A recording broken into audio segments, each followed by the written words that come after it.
ট্রেনিংয়ে যাওয়ার সময় আক্রান্ত বিজেপির বিএলএদের উপর হামলার অভিযোগ, তৃণমূলের বিরুদ্ধে অভিযোগ। কোচবিহার ১ নম্বর ব্লকের ঘটনা।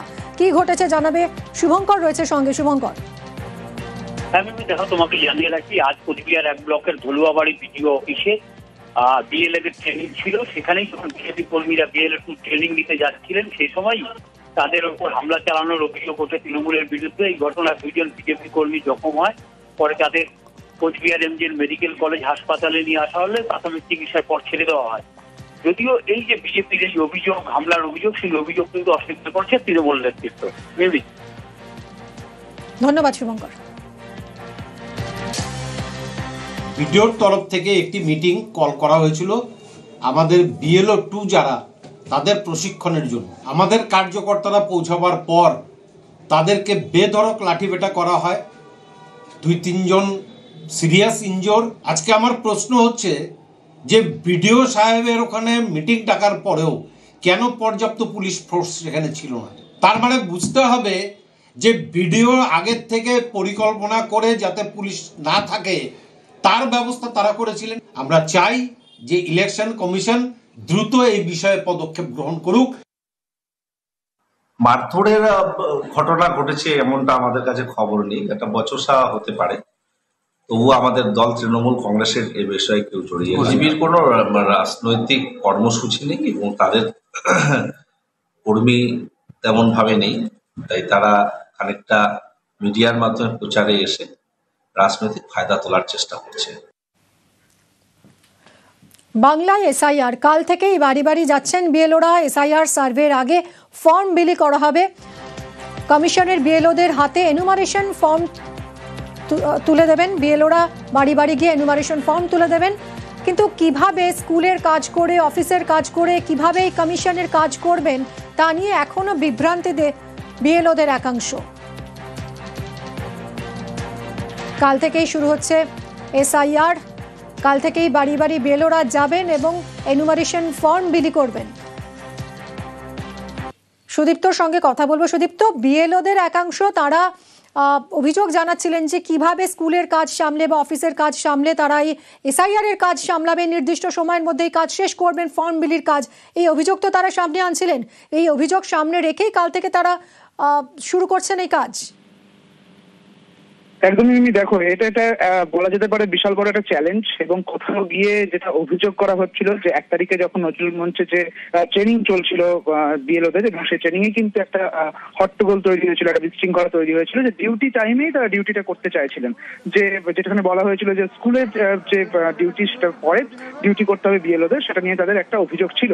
এবারে বিষয়টা হচ্ছে ৫টার সময় আজকে যে বৈঠক হবে সেখানে ঠিক কি হবে সেটা নিয়ে তারা কিন্তু আশাবাদী রয়েছে বিএলওরা। এবং যেটা দেখা যাচ্ছে আজকে যখন ইনুমারেশন ফর্ম দেওয়া হয়ে গিয়েছে এবং কালকে থেকে অর্থাৎ আগামীকাল থেকে ৪ তারিখ থেকে এসআইআর কিন্তু শুরু হয়ে যাচ্ছে। কাজেই ৪ তারিখ থেকে কিন্তু তাদের যেতে হবে। এই সমস্ত অভিযোগ কিন্তু এখনো রয়েছে। পাশাপাশি নিরাপত্তা নিয়ে যে অভিযোগ ছিল, যে নিরাপত্তার দিক থেকে তারা কতখানি প্রশাসনিক ভাবে কতখানি সুবিধা পাবেন, সেই সমস্ত বিষয়গুলো নিয়েও কিন্তু তাদের মধ্যে একটা দ্বিধা চলছে। সেটা কিন্তু বোঝাই গিয়েছে আজকে। সব মিলিয়ে আগামীকাল কি হতে চলেছে সেদিকে কিন্তু তাকিয়ে রয়েছে প্রত্যেকটি বিএলও। তা একেবারে বলার অবকাশ থাকে না। ধন্যবাদ সুদীপ্ত। এটা যে ধরনের কাজ, মানে ধরুন একটা লোকের অফিস এক্স জায়গায়, ওয়াই জায়গায় বাড়ি, আর জেড জায়গায় পার্টটা পড়েছে কাজে, তো সেক্ষেত্রে এই কাজটা করতে ৮ ঘন্টা একটা সময় লাগবে। সে কি করে কাজটা সম্পন্ন করতে পারবে? এই জন্য এটাকে ফুল ডিউটি দিতে হবে, আদারওয়াইজ কিন্তু ইন সার্ভিস ইয়েতে কাজ করা সম্ভব নয়। অন ডিউটি না দিলে আমাদের তো 4:30 অবধি স্কুল, কারণ ডে স্কুল, তো 4:30টার পরে কাজটা করা কখনোই সম্ভব না। আর মহিলাদের পক্ষে সন্ধ্যাবেলা বাড়ি বাড়ি গিয়ে ফর্ম বিলি করার কাজটা একেবারেই সম্ভব না। অন ডিউটির ব্যাপারে তো ওনারা এখনো কিছু বলছেন না, দেখা যাক কি হয়। আমার স্কুল হচ্ছে পাথর প্রতিমা, আমার বাড়ি হচ্ছে এখানে বিরন স্ট্রিট, তো কোনোভাবেই সম্ভব নয় করা। ঠিক আছে, আমরা এখন অ্যাপিল করেছি, দেখছি, কিন্তু এই কাজটাও শুরু করতে হবে, যেটা এখন আমরা কমিশনের অধীনে, তাই এই কাজটা এখন শুরু করছি, পরে দেখা যাবে কি। কিন্তু অন ডিউটি চাই, না হলে কাজটা কোনোভাবেই সম্ভব নয়। বিএলওদের এই দাবি নিয়ে বৈঠকে কমিশন। এসআইআর এর কাজ করলে অন ডিউটি দাবি করছেন বিএলওরা। এই নিয়েই আজ বৈঠক কমিশনের। সঙ্গে রয়েছে সোমরাজ, আরো জানাবে। সোমরাজ, কি জানা যাচ্ছে এই বৈঠক নিয়ে? এবার বিকেল 5টা থেকে সব জেলার জেলাশাসক তথা ডিস্ট্রিক্ট ইলেকশন অফিসারদের নিয়ে বৈঠকে বসছে রাজ্যের মুখ্য নির্বাচনী আধিকারিকের দপ্তর। আগামীকাল থেকেই বুথ লেভেল অফিসাররা বাড়িতে বাড়িতে যাবেন গণনা ফর্ম বা ইনামুলেশন ফর্ম নিয়ে। তার আগে এই জরুরি বৈঠক ডাকা হয়েছে সিও দপ্তরের তরফে। যেটা সূত্র মারফত জানা যাচ্ছে, অবশ্যই বুথ লেভেল অফিসারদের তরফে যে দাবি উঠেছে যে তারা অন ডিউটি পাবেন কি অন ডিউটি পাবেন না, তা নিয়ে বিকেল 5টার বৈঠকে মনে করা হচ্ছে কোনো সিদ্ধান্ত স্পষ্ট করা হতে পারে জেলাশাসক তথা ডিস্ট্রিক্ট ইলেকশন অফিসারদের সাথে। এর পাশাপাশি কাল থেকে যে বাড়িতে বাড়িতে যাবেন বুথ লেভেল অফিসাররা, সেক্ষেত্রে কি কি করণীয় থাকবে জেলাশাসক এবং মহকুমা শাসকদের। এছাড়াও এই যে বাড়িতে বাড়িতে বিএলওরা যাবেন, বিভিন্ন রাজনৈতিক দল বুথ লেভেল এজেন্ট প্রক্রিয়া এখনো নিয়োগ করতে পারেনি একাধিক জায়গায়, ফলত সেই ক্ষেত্রে বিকল্প কি উপায় হবে, এক্ষেত্রে বুথ লেভেল অফিসাররা কি করবেন, বিস্তারিত বিষয় নিয়ে আলোচনা করা হবে বলেই মনে করা হচ্ছে বিকেল 5টার এই বৈঠকে। যে বৈঠকে রাজ্যের মুখ্য নির্বাচনী আধিকারিক মনোজ কুমার আগারওয়াল থাকবেন। ইতিমধ্যেই বুথ লেভেল অফিসার এখনো পর্যন্ত কত সংখ্যক ইনামুলেশন ফর্ম নিয়েছেন বিভিন্ন বুথ লেভেল অফিসাররা, কোন কোন জেলায় প্রত্যেকটি জেলায় কত সংখ্যক ইনামুলেশন ফর্ম ছাপা হয়েছে, কোন জেলায় কি এখনো পর্যন্ত প্রস্তুতি নেওয়া হয়েছে, বিস্তারিত রিপোর্ট নেওয়া হবে বিকেল 5টার বৈঠকে। তবে মনে করা হচ্ছে বিকেল 5টার বৈঠকে বিএলওদের যে দাবি উঠেছে একাংশের তরফে, সেখানে অন ডিউটি দেওয়া হোক, তা নিয়েও কিছু সিদ্ধান্ত স্পষ্ট করা হতে পারে। ধন্যবাদ সোমরাজ। বিএলওর পরিবারের নাম নেই ভোটার তালিকায়। কাটোয়ায় বিএলওর পরিবারের নাম নেই ভোটার লিস্টে। বুথ লেভেল অফিসার আর তারই নাম নেই কিনা ভোটার লিস্টে। কাটোয়ায় চাঞ্চল্য ছড়িয়েছে এই ঘটনায়। কি ঘটেছে জানবো, রণদেব রয়েছে সঙ্গে। রণদেব, কোথায় নিলেন ট্রেনিং? এই কার্ড কবে দিয়েছে?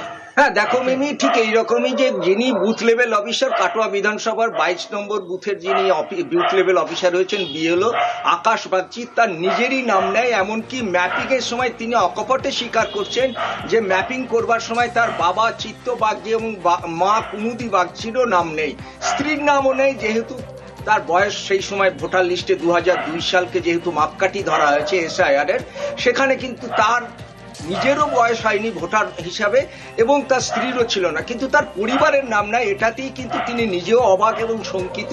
যদিও তিনি বলছেন যে প্রশাসন জানিয়েছে যে যাদের এইরকম অবস্থা তাদের 2003 কিংবা 2004 সালের ভোটার লিস্টে নাম থাকবে, সেখান থেকে 1C ফর্ম পূরণ করে সেটা ব্যবস্থা করা হবে। যদিও কাটোয়া মহকুমা শাসককে জিজ্ঞাসা করা হলে উনি জানান যে এটা কোনো সমস্যা না, যদি এরকম কোনো বিএলওর হয়ে থাকে তাহলে তার যে অরিজিনালিটি সেইটা দেখে তিনি যেহেতু সরকারি কর্মী সেখানে তার ভোটার লিস্টের নাম তুলে দেওয়ার ব্যবস্থা হয়ে যাবে এবং এসআইআর এর কোনো সমস্যা হবে না।